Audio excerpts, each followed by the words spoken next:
নবীর ইন্তেকালের পরে বিল্লাল আজান দিত না।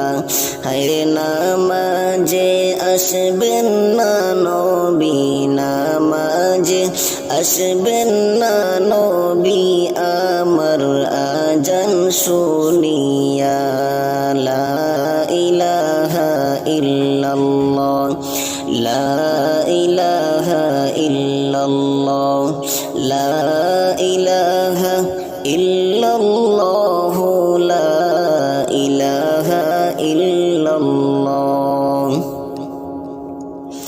সবাই বলে ওরে বিল্লাল আজান দেও না আসিয়া, সবাই বলে ওরে বিল্লাল আজান দেও না আসিয়া।